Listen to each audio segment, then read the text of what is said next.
Brujería en Nueva Inglaterra. Las brujas de Salem. Salem, un pequeño puerto de la costa atlántica de Nueva Inglaterra, estado actual de Massachusetts, en Norteamérica, fue a finales del siglo XVII un importante foco de brujería paralelamente a la fiebre que sufría la metrópoli, el Reino Unido y el viejo continente por idéntico motivo. Para mayor contraste, la iglesia imperante en la colonia es la puritana. Los síntomas. Nos encontramos en el año 1692, un terrible tribunal en el que sobresalen los despiadados jueces John Attorney y Jonathan Corwin. Realiza un implacable interrogatorio. Las víctimas eran una esclava india llamada Tituba, Mary Sibley, su sobrina, Elizabeth, de solo 9 años, Abigail Williams, de 11, ambas hijas y sobrinas del severo reverendo Samuel Parris y Sarah Good. Las pequeñas y otras más habían empezado a experimentar unas extrañas convulsiones epilépticas. Expertos como el propio doctor William Griggs dictaminaron: estos son síntomas de brujería y solo puede ser obra del demonio. Pero, ¿cómo se había llegado a tal extremo? ¿Sería por la curiosidad de las niñitas, para muchos malsana, de saber cómo sería su futuro esposo? Y al parecer, solo el diablo tenía la respuesta. Contrabrujería. La tía de una de las presentes posesas creyó que lo mejor para deshacer el embrujamiento era acudir a las prácticas mágicas. ¡Horror! ¿Acudir a la brujería para desterrar un fenómeno semejante? Además, era inaudito el procedimiento: confeccionar un pastel con harina y orines de las embrujadas. De ningún modo. La noticia corrió como una bomba. Cuando se supo la prohibición de la confección del pastelito de marras, cundió el pánico. La gente de Salem, en especial las chicas jóvenes, comenzaron a acusarse recíprocamente. Todos, quien más o quien menos, habían tenido alguna aventura con el demonio. Solo Dios sabía cuándo y cómo podían ser reducidos al silencio. El proceso fue un hecho y comenzaron los interrogatorios. Tituba, confiesa, ¿con qué maligno espíritu tienes relación? ¿Con ninguno? ¿Por qué has causado daño a esas inocentes? Yo no he causado ningún daño. ¿Quién lo acusa entonces? Como no sea el demonio. ¿Lo has visto alguna vez? En cierta ocasión se me presentó y me dijo que le sirviera. El tribunal quedó perplejo. Entonces, Tituba, una simple esclava india, se creció y se llenó de orgullo al comprobar el efecto que producía en sus palabras con el necio tribunal, y se sintió importante. Nadie pudo pararla en su histérico desvarío. El demonio se me mostró con la apariencia de un maduro venerable con cabellos blancos y traje negro. Otra vez lo hizo como un animal. Me dijo que era un dios, que le debía sumisión durante 6 años y a cambio de ello tendría una gran recompensa. En cierta ocasión lo hizo con un libro para que estampara mi marca con sangre. Vi que había 9 marcas más. Una de ellas correspondía a Sarah Good, otro a Sarah Osborne. He realizado varias correrías con el diablo acompañada de las 2 Sarah y otras personas desconocidas para mí. Me obligaron a atormentar a niños indefensos. Cabalgábamos sobre un palo o una escoba. Good y Osborne se agarraban como podían. No veíamos paisaje alguno, pero en un instante nos presentábamos en cualquier sitio. Sarah Good poseía un gato y un pájaro, que eran como familiares. La Osborne tenía como amigo un monstruo peludo con una nariz muy larga. A veces me atormentaba el fantasma de Sarah Good. Las jóvenes posesas ofrecieron toda clase de convulsiones que contagiaron a la propia Tituba, la cual realizó la suya. Las 3 mujeres fueron encarceladas en Boston. La Osborne falleció en prisión. El sueldo para pagar al carcelero se consiguió vendiendo a Tituba. La Good, después de ser juzgada, fue condenada. Pero las pesquisas no habían hecho más que empezar. Por una parte, en el famoso libro del demonio había más marcas sospechosas y las convulsiones se extendían entre las muchachas.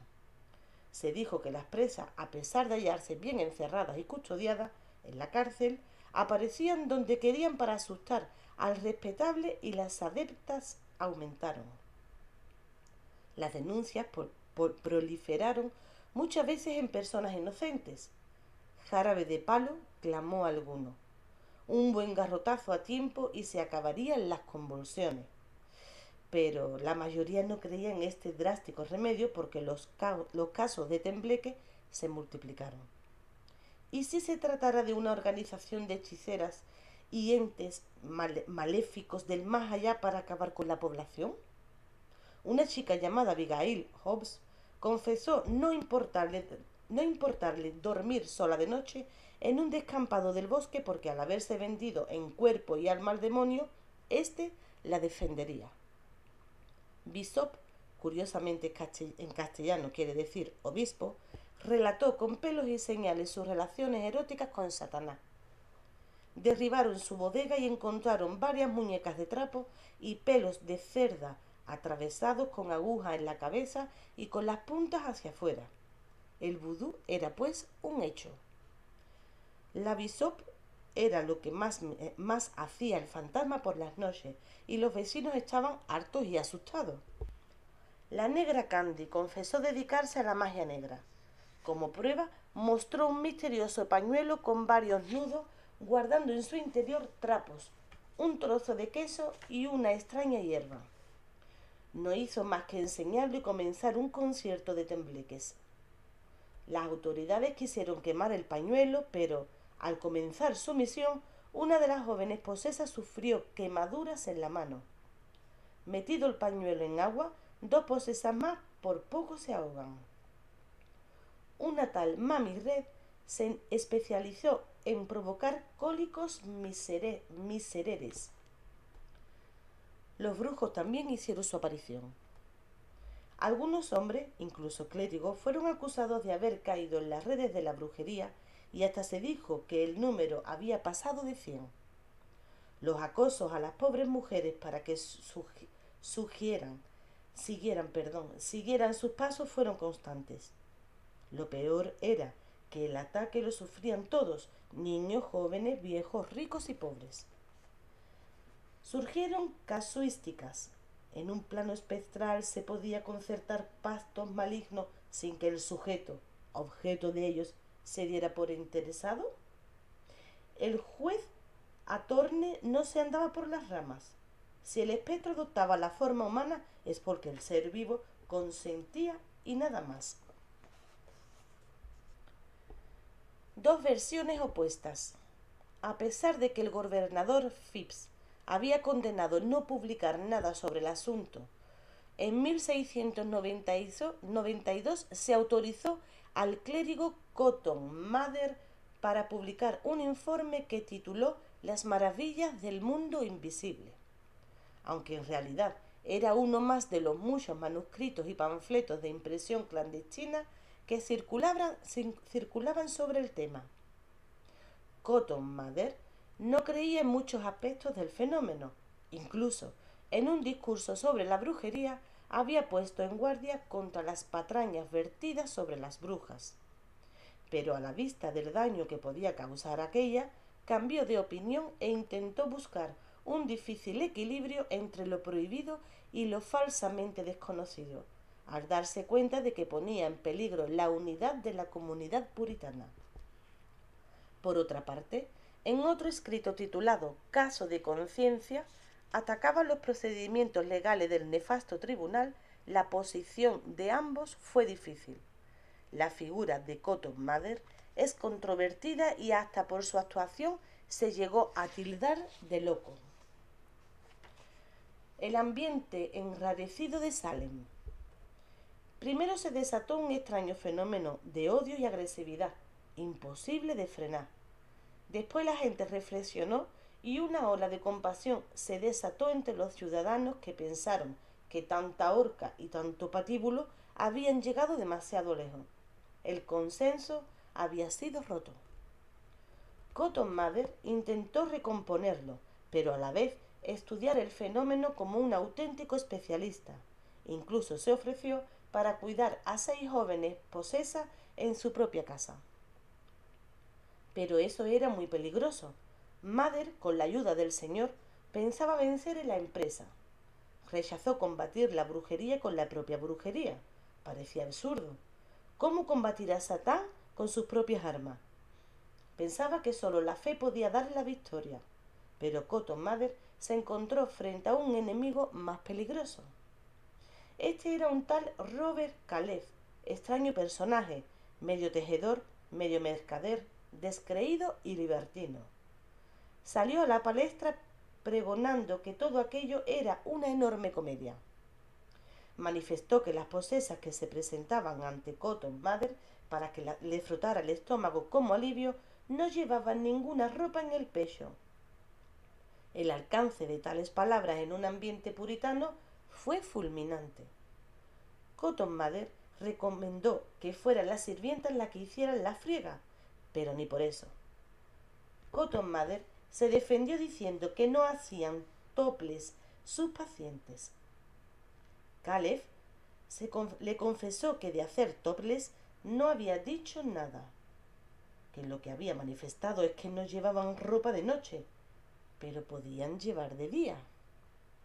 Las patrañas de Calef fueron éxito y Mather fue desprestigiado y fue considerado un intrigante y un obseso, mientras Calef era visto como un representante del espíritu crítico contra el clero.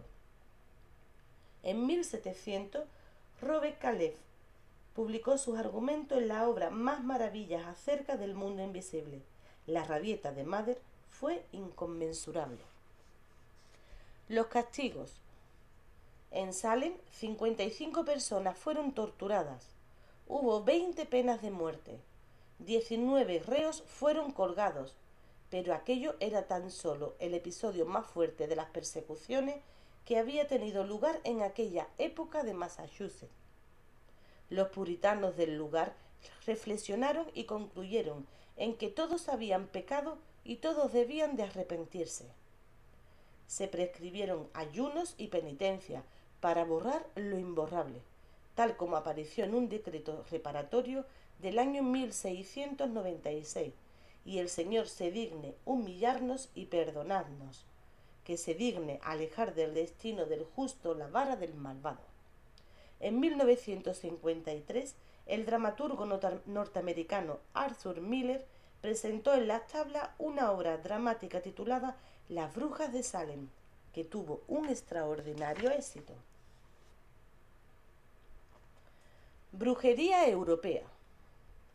Volvemos a la vieja Europa, no porque se considere el origen o nacimiento de la brujería, pues este probablemente habría que situarlo con el origen del ser humano en el continente africano, sino porque en ella y en sus variados países se dio el fenómeno más acabado, al que no fue ajena su raigambre clásica, y como tal alcanzó las mayores cotas, así como la ofensiva contra ella fue inigualable. Nuestro recorrido se iniciará en el Reino Unido, y más concretamente en el antiguo Reino de Escocia. Eran tiempos del reinado del tortuoso rey pacifista Jacobo VI, soberano que pronto lo sería conjuntamente en Inglaterra con el nombre de Jacobo I. Pusilánime y muy poco dado a las batallitas, creía a pie juntillas que los católicos, a pesar de ser hijos de la católica María Estuardo, eran adictos al demonio y que estos y los brujos se habían confabulado para derrocarle. Sin motivo aparente, parece que ordenó la muerte de su hermano para no tener un rival en el trono. Escocia, ¿tierra de brujos? Una tierra con un gran pasado celta, de misteriosas montañas y valles glaciares, sombríos, parecidos en sus costas a los fiordos escandinavos, de lagos llenos de leyendas como el del famoso monstruo del lago Ness, de impetuoso clima inválido por una densa niebla rasgada por el pertinaz sonido de una gaita y fantasmagóricos castillos. Se daban todas las condiciones, al igual que con su hermana Galicia, para que la brujería arraigara desde tiempos ancestrales. Y el rey Jacobo, más que combatir a sus caballeros y facciones en constante rebeldía, se metió a hacerlo con las fuerzas infernales, creyendo que así aseguraba la gloria en esta y en la otra vida. Y los tribunales escoceses, que sabían llevarle la corriente al monarca, se complacían en aquella caza de brujas, más que cazar a los animales salvajes que merodeaban por sus gélidas tierras. Ay de aquel que flaqueara en su cometido. Sería reo de lesa majestad y severísimamente castigado. Los acusados pertenecían a todas las clases sociales, pero un denominador común les unía. Eran en su mayoría católicos, pero también puritanos, ya que Jacobo se inclinó por el anglicanismo, religión mayoritaria de su nuevo reino de Inglaterra. Al rey le gustaba asistir a interrogatorios y se complacía en sus procedimientos. Se sentía a su ancha en ellos porque su deteriorada autoridad, ayudado por un físico poco atractivo, era en aquellos lugares respetada. La presunta bruja Agnes Sampson fue suspendida de una cuerda anudada al cuello hasta que confesó su condición y hasta el intento de complot contra la vida del monarca. Buscando para ello la ayuda del demonio, éste le contestó que nada podía hacer con un hombre de Dios. Samson se refirió también al procedimiento para desencadenar tempestades. Era suficiente atar a las patas de un gato, mejor negro, unos pedacitos de carne humana, mejor de niño sin bautizar o de infiel, y arrojarlos al mar. En cierta ocasión, Agnes y sus compañeras de jolgorio embarcaron llevando con ellas al mismísimo diablo. Como en el barco de procedencia extranjera, menos mal que se mostraban patriotas no atentando contra un navío de su nación, habían excelentes vinos en la bodega. Ellas, haciéndose invisibles, se los bebieron todos y después, con una descomunal borrachera a cuesta, tras la juerga consiguiente, mandaron a la nave a los dominios de Neptuno junto con todos sus tripulantes. Otra de las víctimas fue el maestre Fiam, quien, ayudado por el demonio en el interrogatorio, se hizo en principio el remolón. Ante su resistencia, le arrancaron las uñas con tenaza y le metieron hierro y alfileres en su lugar, mientras en los pies le colocaron un artilugio que lentamente, sin prisa, pero sin pausa, los redujo a puré. Finalmente no tuvo más remedio que hablar, contando que en Norberwick se habían reunido los brujos en un aquelarre inglés, en donde acordaron invadir una iglesia, a pesar de estar su puerta cerrada, con una pesada barra de hierro que hicieron añicos con solo soplar.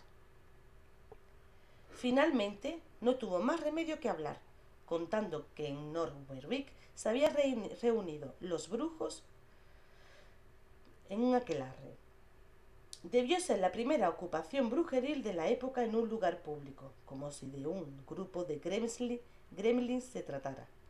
Una vez tomada la iglesia, se hizo el silencio y apareció el diablo en el púlpito, vestido de caballero negro, cosa que provocó un clamor terrible que se elevó hasta el cielo. Salve, Señor nuestro, salve, Señor nuestro. Pasado aquel alborozo, algunas damas de alcurnia, expertas en aquellas lides, solicitaron la palabra y reprocharon a su jefe que no les trajera un retrato de Jacobo para ejercer en él sus artes maléficas. Satanás titubeó. Hasta aquí habíamos llegado, y empezó a dirigirse a ella utilizando sus auténticos nombres, cosa que, al estar prohibido en la ceremonia brujeril, enfureció más a los concurrentes. Entonces, viendo Satanás el signo adverso que tomaban los acontecimientos, intentó distraer al personal. Entre todos, desenterraron un cadáver recientemente exhumado y, cortado a pedacitos, fue repartido en macabra comunión. Acto seguido se organizó una danza dirigida por Maese Fian, a quien por permisión del diablo le rindieron homenaje. La demonología. Tan entusiasmado estaba el monarca con la cacería de brujas que escribió un tratado sobre el fenómeno en forma de diálogo que tituló Demonología, 1597, trayectoria que continuó al año de coronarse rey de Inglaterra en 1604, promulgando unos estatutos en contra de la brujería que ampliaban y completaban los aprobados por la reina Isabel I, 1563. En él se estipulaba que la brujería era un delito capital del que no estaban excluidos los nobles, quienes, al ser acusados por ella, eran considerados de alta traición. Naufragios misteriosos.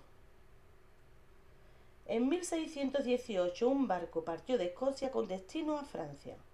Al enfilar el Canal de la Mancha se hundió irremisiblemente, sin causa aparente. El armador consultó a un vagabundo llamado John Stewart con trazas de adivino. Este señaló como provocadora de la catástrofe a una tal Margaret Barclay. Como siempre, salieron falsos testimonios que aseguraron haberla visto en el muelle lanzando el consecuente maleficio. Pero, ¿por qué? Días atrás, Margaret había sido acusada de ladrona por Jenny Lial, quien fue demandada por calumnia, aparentemente obligadas a la reconciliación. Margaret no dirigió la sentencia y el odio se cebó en el marido de Jenny que pereció en el naufragio. Las autoridades detuvieron entonces al presunto adivino, quien confesó que Margaret le había pedido que le enseñara algunos hechizos, a lo que se negó, pero dijo que poco antes de marchar el navío había visitado a la mujer y la había encontrado con otras amigas, fabricando misteriosos muñequitos de arcilla, incluso un barquito. En aquel momento se les apareció el demonio en forma de cachorro de perro negro. Todas las individuas se dirigieron en tropel a la playa y allí tiraron al mar las figurillas. En el acto, el mar se embraveció y tomó un color como de sangre. Intervino entonces una niña de apenas 8 años que acusó a su madre de haber dirigido la ceremonia y de contemplar al perrito vomitando fuego. Encarcelada en una torre, la acusada, que atendía por Taylor, intentó escapar por una ventana, pero se precipitó al vacío y se mató. Stewart, el vidente, también fue encarcelado. Tras dar pruebas de arrepentimiento, rogó que le desataran las muñecas. Así lo hicieron, pero en un descuido cogió una cuerda que tenía escondida y se ahorcó. A Margaret la pusieron en un cepo con las piernas al aire y fueron colocando a intervalos pesos en ella hasta que, no pudiendo soportarlo, y confesó ser la causante del maleficio. Declarada culpable por unanimidad, fue ejecutada. Un supuesto incesto de fatales consecuencias. Mr. Wade era el mayor de la guardia de Edimburgo, honor que alcanzó sirviendo en la dictadura de Oliveiro Cromwell. Hombre profundamente religioso, poseía un don especial para reconfortar a los enfermos, cosa que hacía sin separarse de una caña que llevaba siempre consigo. Pronto fue acusado de incesto por vivir con su hermana y sin ninguna prueba convincente. Instruido el proceso, confesó las más abominables aberraciones por orden del demonio y que por temor a él no quería arrepentirse. Sufrió el patíbulo cerca de Edimburgo el 12 de abril de 1670. La tradición celta de las hadas. En Escocia, la tradición celta de las hadas se hallaba muy arraigada todavía en el siglo XVII. La gente se refería a las hadas y gnomos como algo real que a veces se aparecían a los humanos. Los segundos procedían de mundos inferiores y eran llamados scon o trolls. No estaban muy bien vistos, pero el país habitado por las primeras poseía un gran atractivo. La hermana del mayor Wade, detenida e interrogada a raíz de la acusación de incesto con aquel, confesó haber viajado al país de las hadas o Elfland y haberse hecho amiga de su reina, que la había ayudado a hilar una gran cantidad de lana en muy poco tiempo. Allí vivía cierto amante que la visitaba en un carro de fuego debido a lo fogoso que era. La gente creía que, según las circunstancias favorables, uno podía toparse con el maravilloso país a la vuelta de la esquina. Un reino lleno de encanto, pero también de peligros, porque quien se adentraba en él podía llegar a volverse loco. El hada era como la versión agradable del aspecto brujeril y del campo de la hechicería. Se contaba que las hadas secuestraban a los niños no bautizados a semejanza de las brujas y atraían a los hombres como las sirenas clásicas para fines perversos. Los niños todavía no cristianizados eran el tributo que debían pagar a las furias infernales. Las hadas podían ejercer el bien y ayudar a los humanos, pero, en general, los hacían desaparecer para siempre de nuestro mundo, como sucedió al fabuloso rey Arturo y al no menos famoso mago Merlín. Se daban casos de transformación de hermosísimas hadas en horribles brujas. El adivino vagabundo John Stewart relató que la noche de la víspera de Todos los Santos, Halloween, se le había aparecido el rey de las hadas con su séquito y le había dado un golpe con la varita mágica en la cabeza que le había dejado tuerto y sin habla durante 3 años, hasta que de nuevo la víspera de Todos los Santos le había restituido en sus facultades. A partir de entonces, cada sábado se reunía con las hadas y repartía con ellas toda la noche, aprendiendo su magia. Otras personas, tras corroborar su visita al misterioso país, habían muerto o desaparecido para siempre. El cazador de brujas. En Escocia, la profesión de cazador de brujas proliferó. Estos se llamaron common prickers o pinchadores, y además tenían un tanto por bruja pinchada, procedimiento que hacían para descubrirlas pinchándolas en lugares estratégicos del cuerpo. Si no se quejaban, eran brujas.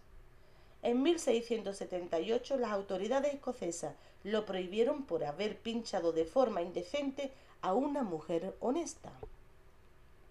La leyenda de Lady Alice Kitteler. La leyenda se fraguó en la Verde Eirean, Irlanda, la Isla Verde, a comienzos del siglo XIV, entonces solo muy nominalmente sometida a Inglaterra. Allí vivía una dama de alta alcurnia llamada Lady Alice Kitteler. Los lugareños propalaron la revelación de que junto a su cama yacían una vara con la que podía desplazarse a gran velocidad, metamorfoseada en lo que se deseara. ¿Verdadero o falso? Lo cierto es que Lady Alice se había casado 4 veces en poco tiempo y los cuatro esposos habían testado en su favor, atraídos por no sé qué extraña fascinación. Las circunstancias llegaron a oídos del obispo franciscano Ossory, que se decidió a investigar. Para ello empezó por el flanco más débil, que era una de las criadas llamada Petronila. Durante 6 veces ordenó que la azotara hasta que la criada no pudo más y confesó, que era lo normal en estos casos. Su señora era una bruja de armas tomar y ella había sido su asistenta. Dirigidas por un demonio que había adoptado la forma de un tal Robert Artison, habían preparado filtros de amor cuyo principal componente era un cerebro triturado de niños sin bautizar, utilizando como mortero el cráneo de uno de los peores asesinos recién decapitado. Pronto los habitantes del lugar se asustaron un tanto al encontrar una y otra vez gallos recién decapitados en las encrucijadas, que habían servido para numerosos sacrificios. Las reuniones de la mujer con el diablo eran frecuentes y siempre iba acompañado de 2 fornidos etíopes para dejarla satisfecha. Petronila, pagó con la horca sus desvelos para con su señora. Esta pudo escapar abandonando la prodigiosa vara con las prisas. Nunca más se supo de ella, y toda su fortuna fue repartida entre sus legítimos herederos.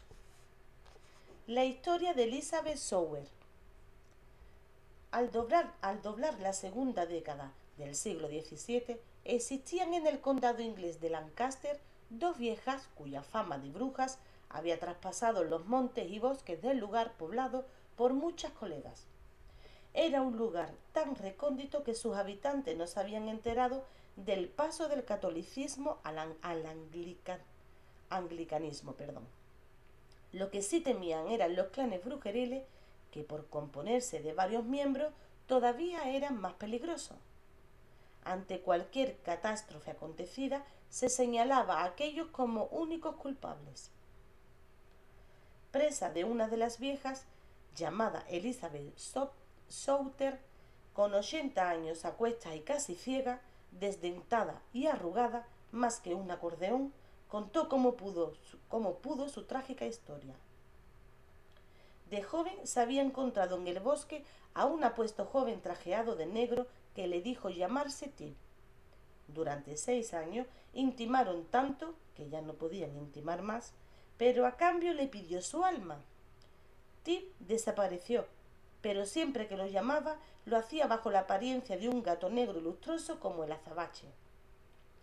Solo volvía a su primitivo aspecto humano cuando tenía que cumplir una venganza. Y a buen seguro que había muchas venganzas que cumplir mientras Elizabeth era joven y de buen ver y catar. Elizabeth se hizo experta en una especie de vudú primitivo mediante unas figuritas que ella misma confeccionaba. Lo más parecido a las víctimas, cocidas a fuego lento, después era conveniente pincharla con alfileres en lugares estratégicos con el final previsto. Había una tal Anne Whittle que Elizabeth quería como ayudante. Se lo dijo a su compañero infernal y éste se apareció a la interfecta como un hombre corpulento y naturalmente le exigió el alma. Como aquella se hizo la remolona, dicen las crónicas, palabras textuales, que el demonio le dio una buena chupada. No sabemos exactamente dónde, pero desde entonces Anne perdió toda su voluntad y algo más. Ambas brujas hicieron grandes comilonas con Tip y otro diablo que aquel se había tenido para contentar a Anne, pero nunca satisfacían ni su hambre alimenticia ni la otra.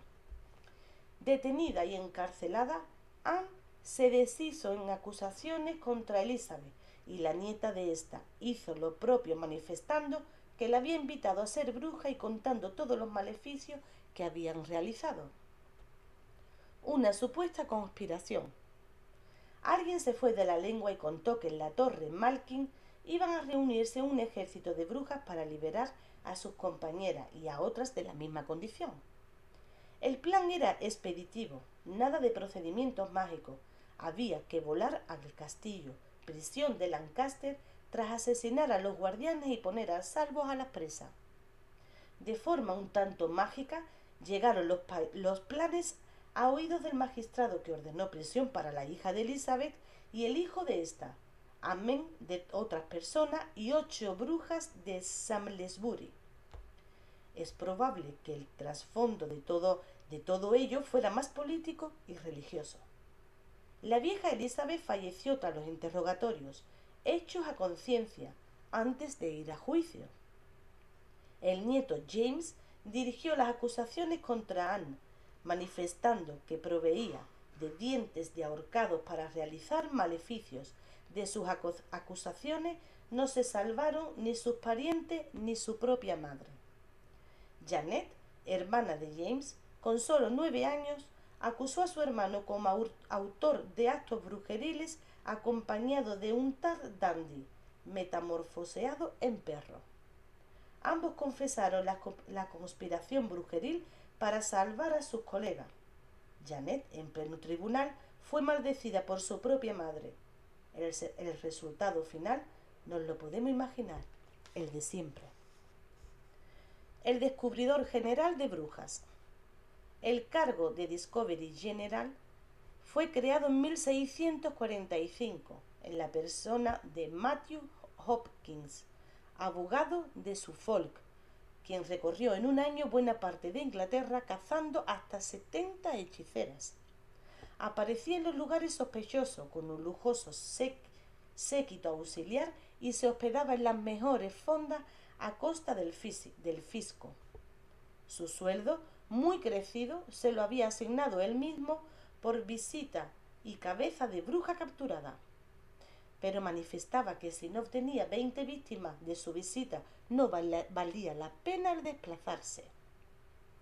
Sus procedimientos para descubrirla eran corrientes. Las punciones y la prueba del agua, que consistía en atarlas de pies y manos por los pulgares, siempre el derecho con el izquierdo y viceversa, y echar a la presunta al río. Si flotaba su condición de bruja, estaba demostrada, pues incluso el agua no la quería.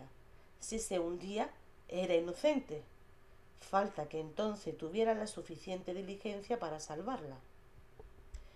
En su obra publicada en 1647, hablan del procedimiento de aislarlas en una habitación sin comer ni dormir y obligarlas a permanecer de pie o caminar hasta que le salieran ampollas en los pies. Debía de estar bien vigilada porque estaba seguro de que el diablo, en forma de animal, acudiría a salvarla, y el diablo, en cambio, sería alimentado por medio de una tetilla especial que las brujas poseían para esa función. Pero las idas y venidas de Hopkins empezaron a levantar sospechas, sobre todo cuando el oficio se extendió y pronto hubo más cazadores de brujas que para obtener recompensas injustas acudieron a difamaciones y calumnias. Hopkins fue acusado de enriquecerse mediante procedimientos nada claros. Su fin fue muy triste. Unos dicen que tuberculoso, otros dicen que sufrió la prueba del agua y, como era inocente, se ahogó en su propia medicina. A finales del siglo XV, el cargo se extinguió. Brujería en la isla de Man. Con sus 588 kilómetros cuadrados y 700 habitantes, esta pequeña isla del mar de Irlanda, codiciada tras la caída del Imperio Romano por galeses, escoceses, anglosajones, noruegos y finalmente colocada bajo la corona británica con régimen autonómico propio, importante centro de turismo por sus bellezas naturales, fue al parecer un importante centro brujeril. Una de las tradiciones era asegurar las tumbas de las temidas brujas con pesadas cadenas de hierro, metal usado contra los maleficios, para intentar encadenar a las brujas que incluso después de su muerte podían causar preocupaciones. Se dice que en las casas donde habitaron las brujas o tuvieron lugar algunos encantamientos, es imposible construir en ellas un tejado nuevo y por mucho que se intente, se viene abajo con estrépito. Por eso pueden identificarse por su estado ruinoso. Brujería en Francia. Proliferación de libros contra las brujas. En los siglos XIV y XV, los libros contra las brujas se multiplicaron en Francia. El tema de los maleficios había conducido a los hijos del monarca francés Felipe el Hermoso a formar una asociación para protegerse mutuamente de todos aquellos que desearan hacerles parecer por medio de la hechicería. Hasta el Papa Juan XXI, segundo Papa de Aviñón, alertaba de que algunos magos, bajo la etiqueta de médicos, habían querido envenenarle junto con algunos cardenales. Como se había negado al hacerlo, habían preparado imágenes diabólicas de cera con sus nombres, pero, por suerte, habían caído en su poder. En 1347, un sacerdote de la diócesis de Clermont-Ferrand quiso, al parecer, embrujar al obispo de Mende con ayuda de una estatuilla de cera, tal como confesó. Sobre el pecho de la estatuilla se podía leer Satanás y en la frente el nombre de la víctima. hasta que el duque de Orleans intentó extinguir el linaje real y elevar el suyo a su rango, apelando a la brujería y consagrando a Satanás las armas del monarca. Carlos VI cayó en catalepsia. Se llamó a 5 hechiceros para su curación, pero en vista de que no lo lograron, se les cortó la cabeza. Magia negra para Barba Azul. La leyenda de Barba Azul posee un origen celta y bretón. Ya cristianizada, habla de un gigante llamado Comor, sediento de sangre, que había hecho ya morir a 4 esposas sucesivas hasta que pidió la mano de Trifina, la hija del conde de Vannes, Geroc. Pero San Gildas, apóstol de los bretones, aconsejó que diera su hija al gigante. El santo se comprometió a devolvérsela fresca y sana. Pronto descubre Trifina la mala costumbre de su marido de cortar la cabeza de su esposa y quiere escapar. Comor logra cortársela también. San Gildas resucita a la joven y se la devuelve a su padre. La versión de Perrault, en su cuento 1697, habla de una habitación secreta donde yacen las esposas del malvado. Una séptima esposa la abre con una llave que aquel le ha dado para probar su curiosidad. Entra en la habitación y, horrorizada al caérsele la llave, se le mancha de sangre indeleble. Barba Azul, al comprobar la indiscreción de su mujer, decide matarla también, pero llegan los hermanos de la mujer, la liberan y matan a Barba Azul. Al igual que sucedió con el caudillo transilvano Vlad Tepes, que fue identificado con Drácula a mediados del siglo XV, el mejor capitán, nada menos que de la heroína francesa Juana de Arco. Gilles de Laval, señor de Rais, fue parangonado con Barba Azul, y es que al parecer así poseía esa protuberancia capilar. En su historia no se trata del deporte de matar esposa, pues la suya, cuando lo vio mal parado, huyó con sus hijas fuera de su jurisdicción, pero sí de otras monstruosidades, como las matanzas de niños, solicitando la presencia de un diablo que, al parecer, no vino nunca.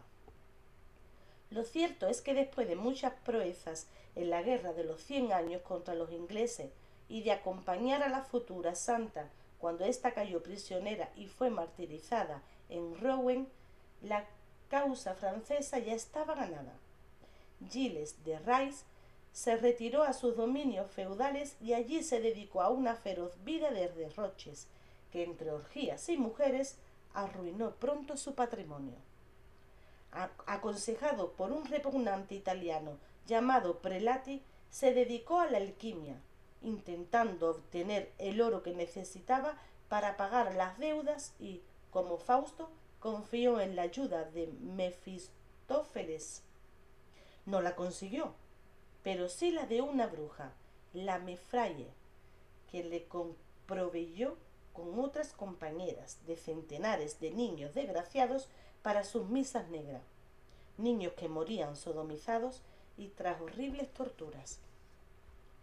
Hasta que las pruebas se acumularon en contra suya y pudo ser arrestado por el obispo de Nantes, en un principio, durante días y días, recusó y abominó de los jueces sin confesar un ardite. Pero transcurrido un tiempo en su horrible mazmorra, cierta mañana, al ser llamado, como de costumbre, al interrogatorio, se presentó ante los jueces como transfigurado. ¿Había intercedido por él Juana? Y confesó todo, misas negras incluidas. Fue condenado al patíbulo, al que subió estoicamente. Un gran humanista, tolerante en política, martillo de brujas. La labor iniciada por los inquisidores de Toulouse y Carcassonne continuó con mayor brío, así como las persecuciones contra la hechicería, que se acrecentaron en el reinado de Luis XI y sus sucesores. Siempre por motivos parecidos: una tormenta, un pastor que asustado pierde sus ovejas, la aparición inexcusable del diablo, acompañado o no, vestido de negro, el pacto y renuncia a los símbolos santos, su profanación, el incumplimiento por parte de uno u otro con los males consiguientes y la mezcla con asuntos de licantropía, transformación en lobo. Jean Bodin, nacido en Angers en 1530, se ha ganado justa fama como magistrado, filósofo y economista, siendo una de las mentes más lúcidas del Renacimiento francés, pero después de escribir una de sus obras capitales, La República, en la que se muestra furibundo monárquico, aunque cree que son los estados generales, una especie de cortes, los que deben de fijar los impuestos. Pacifista, convencido y tolerante en cuestiones de religión, fue como contraposición un furibundo perseguidor de las brujas que plasmó en su demonomanie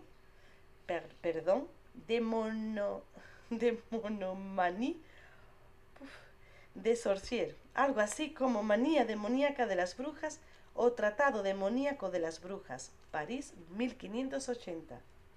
Poco antes de su aparición había decidido intervenir en el asunto de Berbery.